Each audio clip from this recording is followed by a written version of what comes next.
ang katagumpayan talaga sa buhay natin dito sa lupa. Kasi aminin man natin o tangge, may buhay na walang hanggan. Huwag man kayo maniwala, may buhay na espiritual. At yan ang dinideny ng mga evolutionist. Kaya they are trying to teach everyone that there is evolution. Pero mga hindi niwala sa Diyos. Kasi ayaw nilang maniwala sa Diyos at ayaw nilang tanggapin na may buhay espiritual. This life is temporary. What is external are the things na hindi nyo nakikita, and those are spiritual. Kaya may mga bagay na hindi ma-explain. Hindi maipaliwanag. Why? It is beyond our knowledge. It is beyond in this world. Kaya ang pinakamaganda dito sa lupa ay matupad mo ang kalooban ng nagpapagawa sa iyo. At yun ay walang hanggang Diyos. We are created for purpose. We are created for something to be accomplished. Kaya huwag kayong matakot, huwag kayong malungkot. Minsan, nadudurog ang ating puso because of disappointment, frustration. But don't you know that God experienced also frustration? Pagkabigo. Kaya ay kinanta natin, durugin niyo ang puso ko. Kung paano nadurog ang puso niyo. Kasi nadurog ang puso ng Diyos sa disappointment niya sa tao. But in spite of that, niligtas pa rin niya tayo. Nadurog ang puso niya. Nasaktan siya. At until now, sinasaktan siya. And He has to save us from this disappointment. Na siya mismo na-disappoint, and Jesus Christ came down to save us from the biggest calamity. And that is sin. Kalamidad yan. But God prevailed. He resurrected and defeated the enemy. Kaya huwag kayo matakot kung kayo mabigo, ma-prostrate, because nire-redirect kayo at merong gustong gawin sa inyo ang Panginoon. What is important ay yung mapagtagumpayan nyo yung ginagawa nyo. Alam nyo, pinakamaganda, mapagtagumpayan nyo na nasunod nyo ang kalooban ng Diyos. And that is more rewarding. Kasi lahat ng reward dito nawawala. Lahat ng mga tagumpay dito nawawala. Lahat ng mga bagay dito nawawala. But there is one thing that would prevail. Yung natupad mo ang kalooban ng Diyos. And that is rewarding. Yun yung sinasabi, you will have a crown. You are going to have a crown. Hindi crown from the earth, but crown from God. Kasi ang pinakamalaga ay nasunod mo ang kalooban niya. Kahit na ito'y masakit. Kahit na ito'y nakakapagod. Kahit na ito'y nakakatamad, kahit na ito'y very insignificant. Kasi ang gusto natin, mga magagandang bagay, gusto natin nakatagumpayan, yung papalakpakan ka, yung kitang-kita, ayaw ng Diyos yun. Kasi the nature of God is humble. Humble ang Diyos. Lahat tayo may kabiguan, pero kasiyahan natin yun kasi there is something more important God is asking you to do. Ang pinaka-importante ay natupad mo ang kalooban ng Diyos. Ang isipin po natin kung sino'y nag-uutos. Hindi yung bagay na gusto nyong matapos. Ang importante yung gusto nyong, yung kung sino nag-uutos sa inyo. That is important. Isipin nyo kung sino nag-assign sa inyo. Bakit kayo nandyan? Bakit merong pinagagawa sa inyo? Always go back to the source na nag-appoint sa inyo. It might be ang pinagagawa sa inyo tungkol sa inyong pamilya, sa inyong kapatid, sa iglesia, sa inyong trabaho, o tungkol sa inyong sarili. Mahal kayo ng Panginoon. Mas important is mananatili kayo sa Panginoon. Kasi yun ang talagang original and eternal design of God. Kaya nga tayo ginawa na katulad niya. Kasi gusto niya tayong makasama ng pangwalang hanggan. At tayo nilikha hindi sa salita niya at kapangyarihan. Nilikha tayo galing sa Kanya. Hiningihan tayo. We have the element of God in us.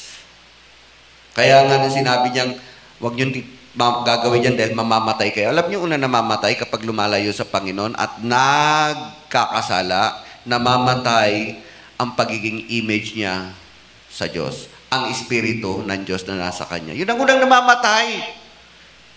Yun ang unang namamatay. Kaya sa mga ayaw lumapit sa Panginoon, sa ayaw lumapit sa presensya ng Diyos, ayaw magsisi, alam nyo, patay yan. Ang tawag ng Panginoon Diyos sa mga taong ayaw lumapit sa Kanya, mga patay. At tayo dating mga patay. Actually, lahat tayo patay dati. That's why we have to be born again. If you accept Jesus Christ in your life, the Holy Spirit will quicken the Spirit in you. Yung namatay na relasyon mo sa Diyos, yung namatay na Espiritu na galing sa Diyos, binubuhay ng Diyos yan.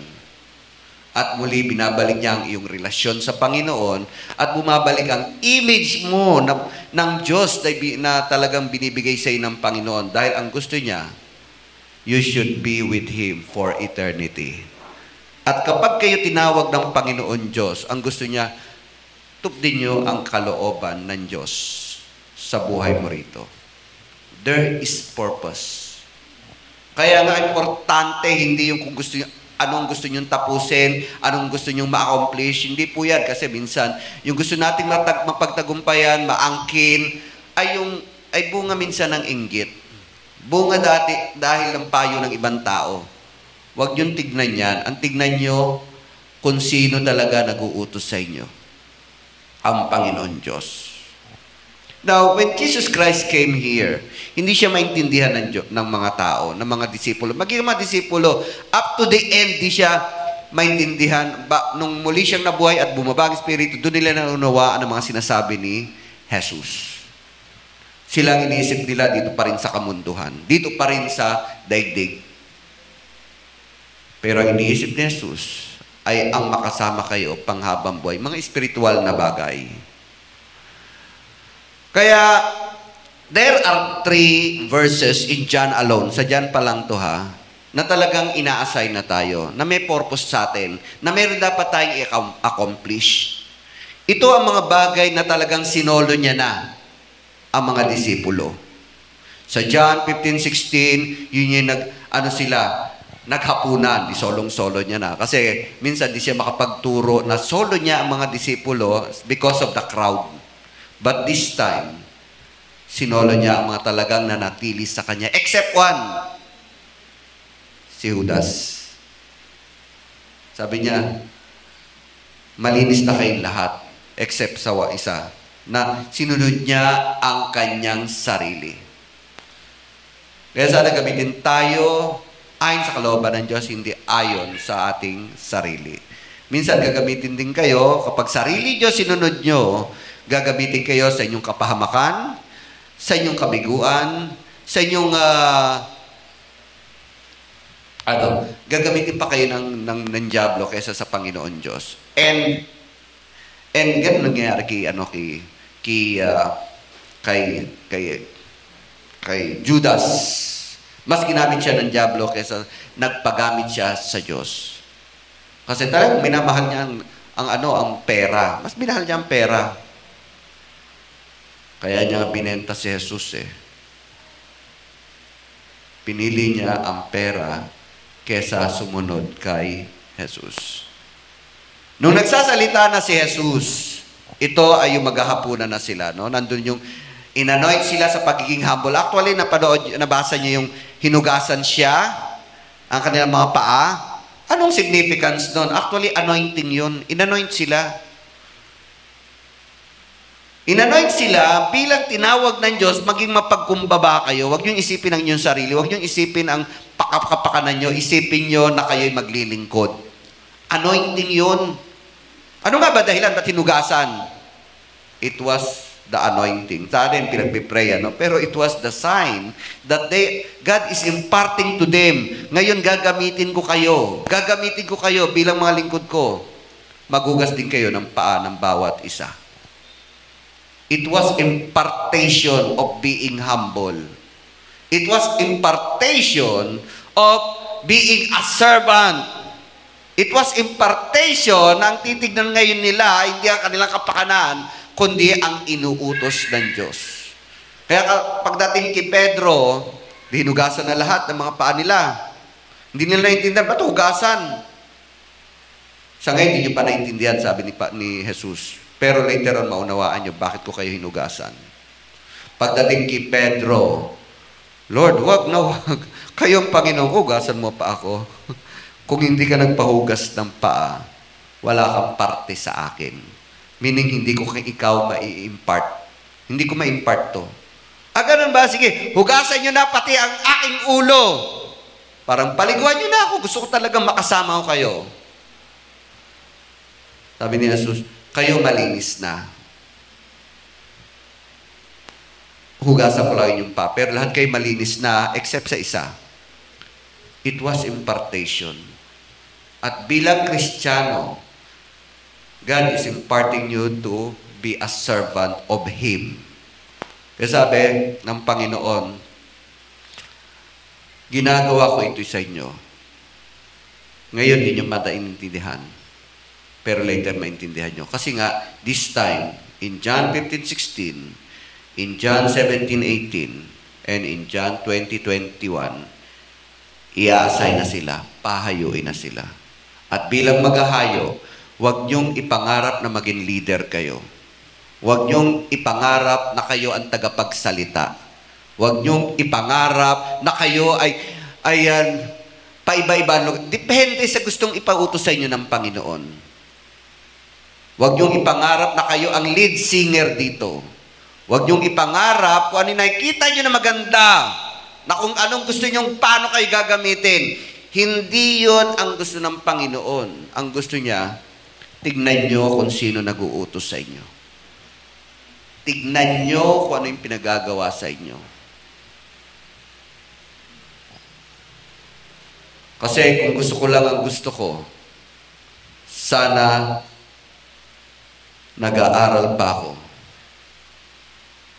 Talagang pipilitan ko, ilang beses ba na akong bumagsak? Kasi yan ang motto ng mga nag-aaral sa law. Do not give up. Pero hindi pwede. Hindi ako nag-give up. Ang titignan ko kung ano inuutos sa akin ng Panginoon. And there are lots of signs na talagang God, ayaw niya talagang isunod, gawin ang gusto ko. Eh di ngayon, hindi ako napagsishare ng maraming tao. Pagpapatanggap, sayang, di ba? Hindi. Yung pala hinahanda ako sa bagay na mas importante. Mas importante, sa bawat salita ko pag ako'y nagkakasal, nagpapatanggap ako. Sayang. Dahil kung pinilit ko ang sarili ko, hindi ko magagawa yon. Yon ang binigay sa akin ng Panginoon. Tinanggap ko na. At ang importante, hindi yung gusto kong mapagtagumpayan. Ang importante, ang katagumpayan ko ay nasunod ko at nalaman ko at talagang na-clear na sa akin, ito ang kalooban ng Diyos. Ang tingnan nyo, ang nag-uutos sa atin. Huwag nyo tingnan yung, kung yung gusto nyong gawin. Tingnan nyo ang nag-uutos sa inyo. Kaya nga, there are times na mayroong disappointment. Kasi hindi ng kalooban ng Diyos eh. Huwag mong i-pursue yan. There are times na may frustration kasi diniredirect ka. Hindi yan ang gusto ko. Kaya huwag kayong matakot sa disappointment, sa frustration. Kasi ang ating katagumpayan ay ang masunod ang kalooban ng Diyos. Amen? Pero may mga bagay talagang yun ang binigay sa inyo, kaya very zealous kayo. Okay. Talagang, kung talagang time ng Panginoon, wala na sa lahat lang eh. Ang daming bagay na talagang dire-diretso. Ang dami kong gustong maging syota, pero hindi ko naging syota.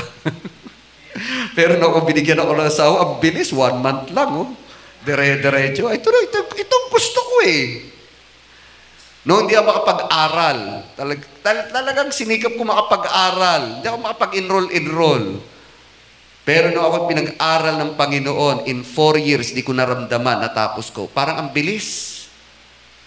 Kasi yun ang kalooban na ng Panginoon. Timing na yun eh. And everything na talagang kalooban ng Diyos, wala nang hadlang.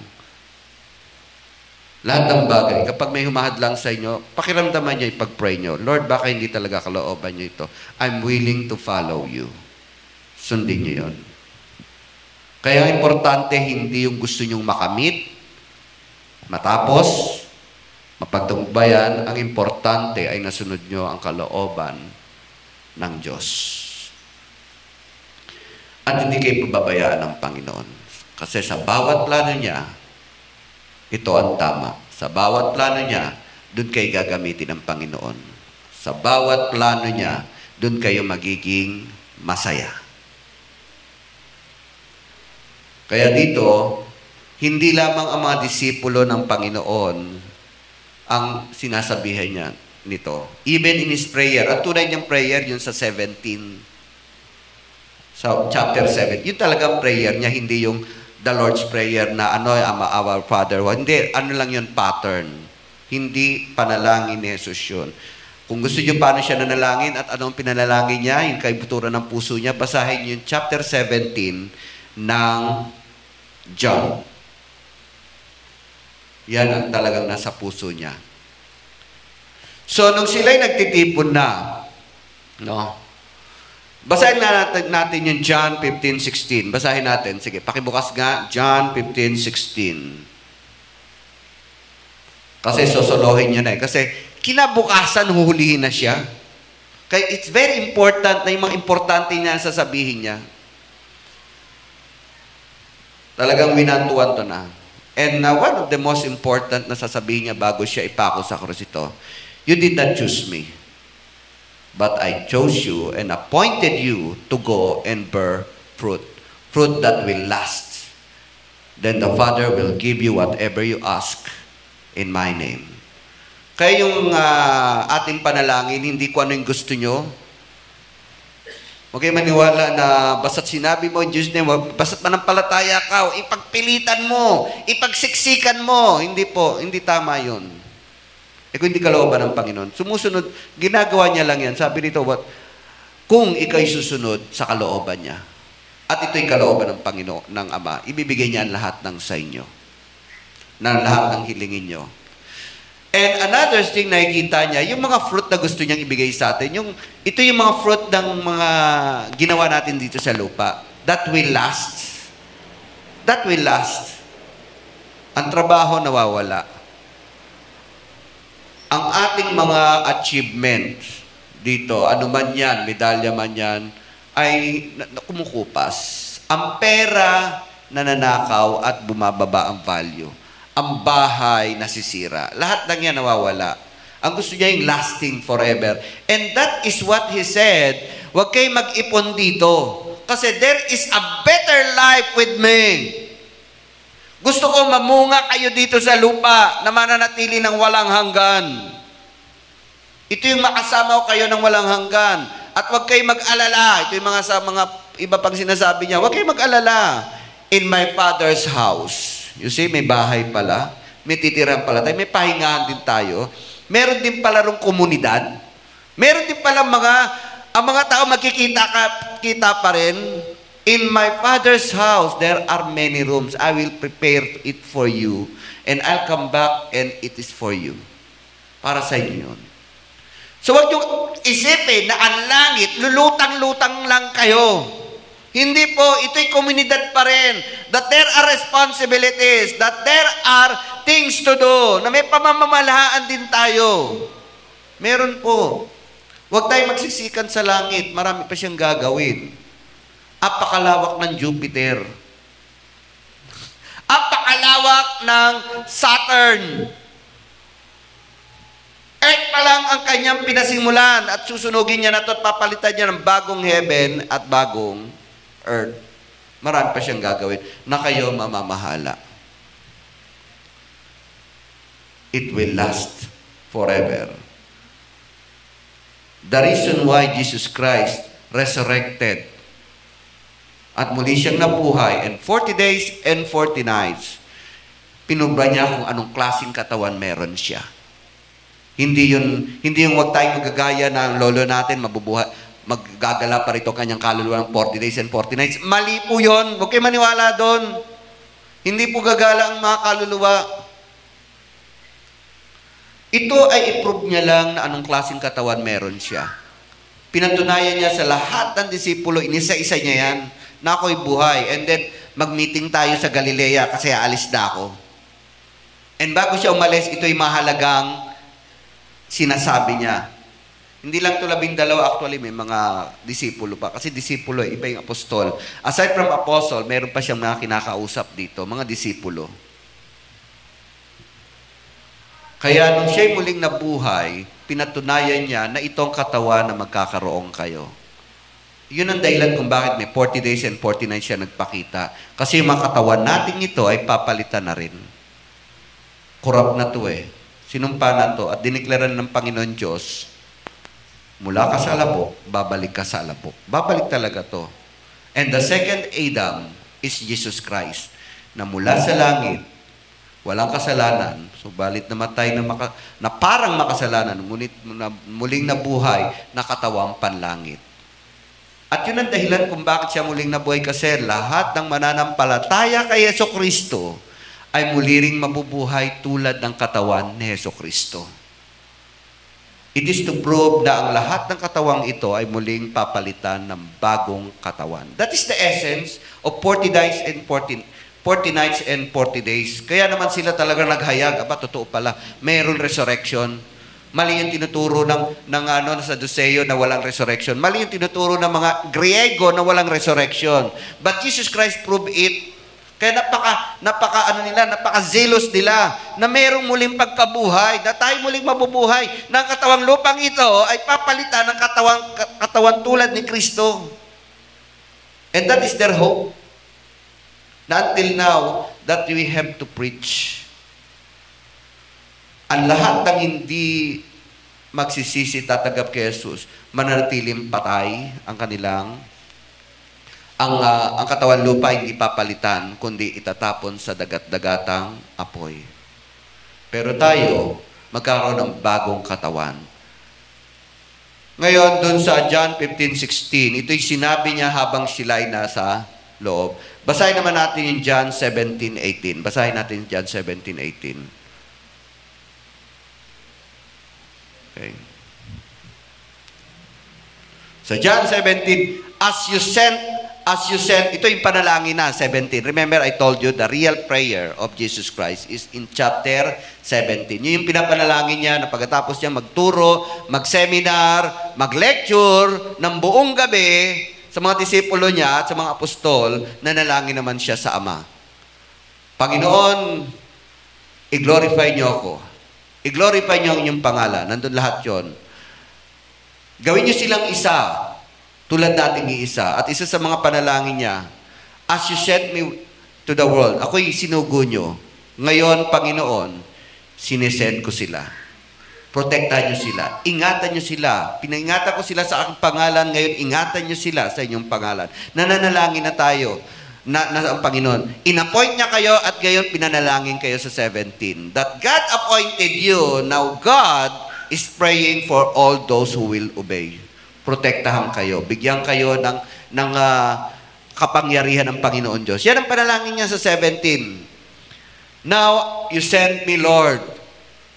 As you sent me, Lord, itong mga ito, sinisend ko naman sila sa inyo. Protektahan niyo sila. Ingatan niyo sila. Hindi ko pinapanalangin, Panginoon, natanggalin niyo sila sa earth. Ang gusto ko ay ingatan niyo sila, I set them. Lord, pinapanalangin ko rin. Ito dinagdag niya. Hindi lang ito mga ito. Pinapanalangin ko rin ang lahat ng mga maniniwala sa kanila. So, kasama na tayo dun sa panalangin niya. Hindi lang mga disipulo pinapanalangin ko, sabi niya dun sa 17. Pinapanalangin ko rin ang lahat ng tao na maniniwala sa kanila. At ngayon naniniwala tayo. Alam niyo ba, kasama na kayo sa panalangin ito. Kasama na kayo sa ina-appoint ng Panginoon. in 17 of John, verse 8. And in verse, sa 20:21, basahin naman natin. Okay. Ito yung muli na siyang nabuhay.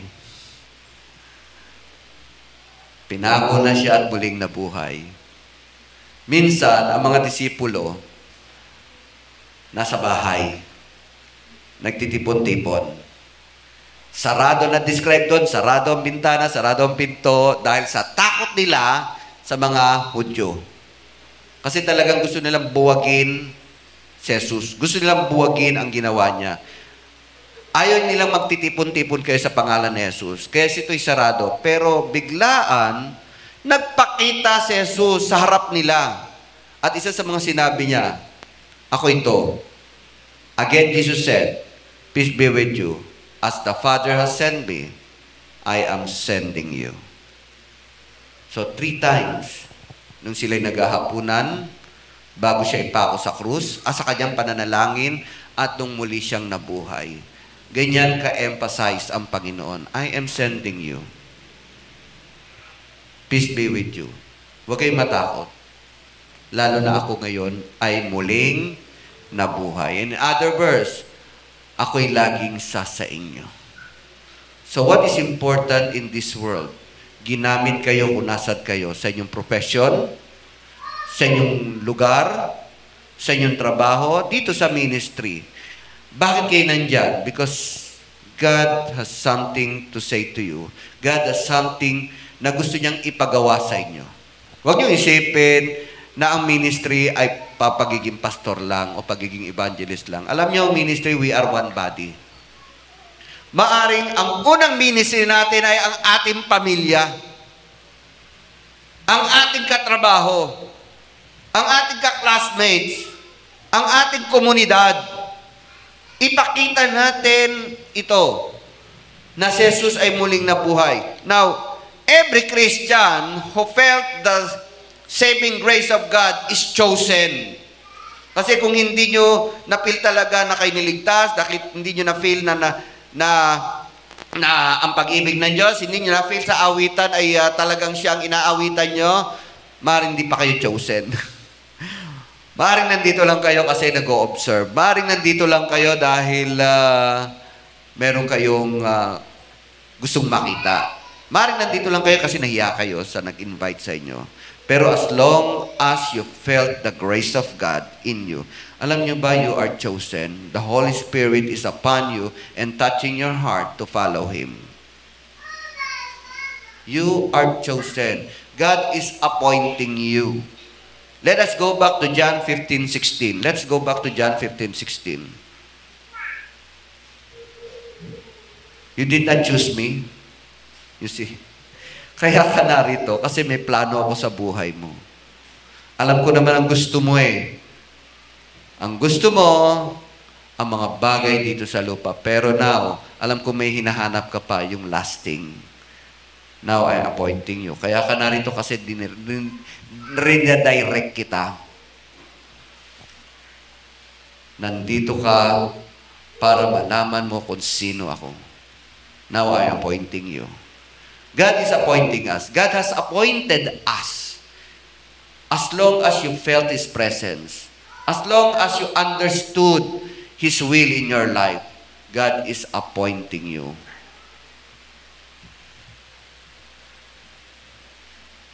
I believe, lahat kayo ay tinouch ng Panginoon in one way or the other. Alam niyo ba, pinili kayo ng Diyos para gamitin sa kanyang kalwalhatian. Tulad ng mga disipulo, ba't sila nanroon?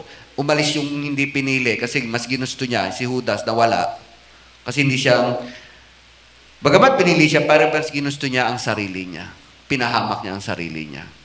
But now, God is appointing you. God is telling you, follow me. Follow my lead.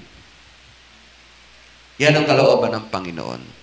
Kaya nga, walang lugar ang disappointment. Walang lugar sa puso nyo ang kabiguan. Walang lugar sa inyo ang kalungkutan. Kasi what is important is nasusunod nyo ang gusto ng Diyos. Kasi lahat ng ginugusto natin ay nawawala. Lahat yan. Lahat ng mga pangarap natin ay nawawala dito sa lupa. Pero ang kalooban ng Diyos ay mananatili magpakailanman. At meron tong may katapat na reward. Yun yung everlasting. Yun yung sinasabi niya, I want you to have fruit. Mahal kayo ng Panginoon. Gusto niya kayong mamunga hindi dito sa daigdig na nasisira din. Gusto niya kayong mamunga ng walang hanggan. Maging fruitful kayo sa mga sinasabi nyo, sa buhay nyo, sa pamilya nyo, sa lahat ng ginagawa nyo. Let there be fruit for eternity that will last. Yun ang gusto niya, yung naglalast. Hindi yung kinakalawang, hindi yung nawawala, hindi nagbabago. Hindi yung walang satisfaction. God will fill your heart with joy. God will fill your heart with love. God will fill your heart with peace, kapayapaan. Iba yung kasiyahan dito sa daigdig, walang kasiyahan talaga. You want more. No? Sabihin ko sa inyo, ano bang hinahanap nyo rito na gusto nyo, kapag nakakabit nyo na, you want more. Gusto nyo yung honor, you want more honor. Gusto niyo ng pera, you want more money. Walang kapayapaan. Gusto niyo kagandahan, gusto niyo pang ayaw niyo may mas maganda pa sa inyo. Nainggit kayo, na-insecure kayo. Binigyan na kayo ng kahusayan, ayaw niyo merong masigit sa inyo. Because this is the world's desire. At ito'y panandalian lang. Ang maganda yung galing sa Panginoon talaga. That gives you a good satisfaction, a better satisfaction, and everlasting satisfaction. And peace, kapayapaan. Yan ang gusto ng Panginoon. Now I'm appointing you. Tinawag kita. Gusto kitang gamitin. Sumunod ka sa akin. Ito yung mga sinabi niya sa disipulo kasi alam ng Panginoon Diyos, later on, magsasawa din sila. But still, yung appointment ng Panginoon, nandun na yun. Huwag niyong ibaliwala, bumalik at bumalik kayo sa gusto ng Panginoon. Nandun yun, naghihintay lagi sa inyo. Tulad ng mga disipulo, later on, bumalik sa pamamangka, sa last part, namamangka. Sabi ng Panginoon, tinatawag ko kayo para kayo ay manghuli ng tao, mamamalakaya ng tao. Nung namatay siya, bumalik sa panguhuli ng isda. Nagpakita siya doon. Sabi niya, pero hindi naman siya nagalit. Pero sinagsabihan niya si Pedro, mahal mo ba talaga ako? Opo, mahal na mahal ko kayo. Mahal mo ba talaga ako? Opo, mahal na mahal ko kayo. Talaga bang mahal mo ako? Napahiya siya. Kasi 3 niyan beses dinay Alam niyo sinabi ng Panginoon, ngayon, pakainin mo ang aking tupa. Hindi yung mangingisda ka, magpakain ka ng tupa ko. Meaning the church. Bumalik ka sa pagsiserve sa akin. Bumalik ka sa paglilingkod sa akin. Huwag mong ipurso yan. And that's what happened kay Pedro. I chose you, Peter. Pinili kita. Alam ko, potential ka Potential ka. Paggamit ka. Kung mahal mo ako, gawin mo ang pinagagawa ko sa'yo. Every Christian who felt the saving grace of God is chosen. You are chosen. Babalik at babalik kayo sa Panginoon. Every Christian is sent to testify the word of Jesus. Make disciples. Lahat kayo magtuturo. Lahat kayo mag-aaya. Lahat kayo mag-i-encourage na matuto. Kasi what is important is to know who God is in your life. Hindi yung good manner and right conduct. Magiging mabuti ka pag kilala niyo ang Diyos. Talagang natural na magiging mabuti kayo. Magiging mabait kayo, mapagbigay kayo kung kilala nyo ng personal ang Diyos sa buhay nyo. Magiging humble kayo kung kilala nyo ang Panginoon Diyos sa buhay nyo. Mawawala ang lahat ng to kung kilala nyo ang Diyos sa buhay nyo. At yun ang gustong malaman ng Panginoon, ang gawin ng Panginoon Diyos sa atin. Nung sinend sila, ito ay sa panalangin, gusto kong gamitin nyo rin. Pinapanalangin ko hindi lamang sila. Maging ang mga matututo, makakakilala dahil sa kanila. And this is continuation, hindi lamang yung mga disipulo. Lahat ng makakilala sa kanila, pinapanalangin ko na rin. Lahat tayo. Kung ano yung ginawa ng mga disipulo, gawin din natin. Kung ano yung inapoint sa kanila mga disipulo, kasama tayo doon. So, make disciples. At yan din ang heart ng Panginoon. Hindi lang kayo maligtas, kundi magamit sa pagliligtas sa iba. Make disciples. I'm sending you. Sinisend ko sila kung paano niyo ako sinend. And every Christian is sent to all to tell that Jesus Christ is alive to be saved. Next, dun sa John 20:21, ito siya muling ng buhay, no? Every Christian, lahat tayo, is sent to tell others, Jesus is alive for their salvation. Kaya nung pangatlong sinabi niya, nabuhay na siya muli, peace be with you. Ngayon, sinisend ko kayo, sinusugo kayo, humayo kayo. Now I'm alive. Tell them, because in His resurrection, merong salvation. Nandun na tayo naligtas. Kaya, do not, huwag niyong ipagkait ang kaligtasan sa iba.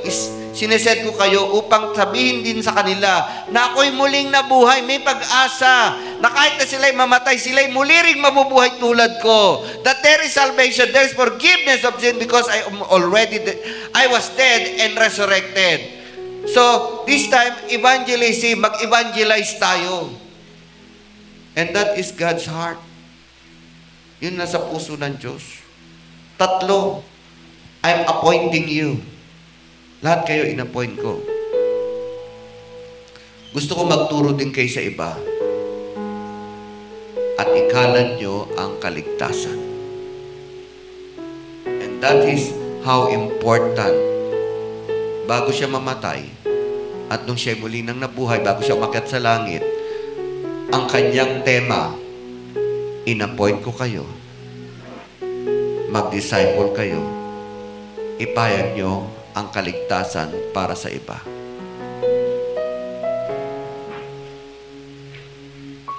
Ang importante sa buhay dito sa lupa, ulitin ko, hindi mga bagay na nakamit nyo dito sa daigdig. Ang importante ay nasunod nyo ang gusto ng Diyos sa buhay nyo. Tignan nyo, hindi ang bagay dito, tignan nyo ang nag-uutos sa inyo. Tayo lahat magsitayo.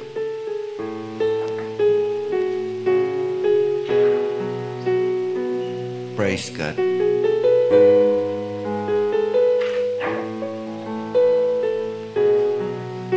God is good.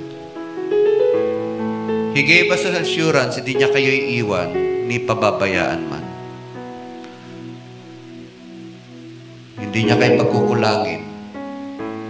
Hindi kayo ilalagay sa mabigat na problema bagkos siya'y sumasa inyo. Ang gusto niya, sundin niyo siya. Sundin niyo. Gusto niyang mamunga kayo.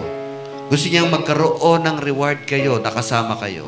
Gusto niya kayong gamitin sa inyong pamilya, sa inyong kapatid, sa inyong kamag-anak, sa inyong trabaho,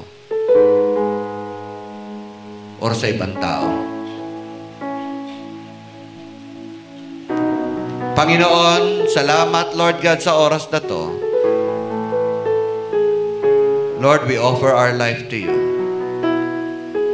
We offer our heart to you. We offer our mind to you. Kayo ang importante, Panginoon. Malaman namin kung sino kayo sa buhay namin at malaman namin kung anong kalooban niyo sa buhay namin. At Panginoon, sa lahat ng mga nananalangin na gustong magpagamit, Panginoon, sa inyong kalooban, Lord, ipadama niyo ang inyong kapangyarihan sa kanila. Ipadama niyo ang inyong presensya sa kanila, ang inyong pag-iibig, ang inyong kapayapaan. Sa pangalan ni Jesus. Amen. Amen. God bless you.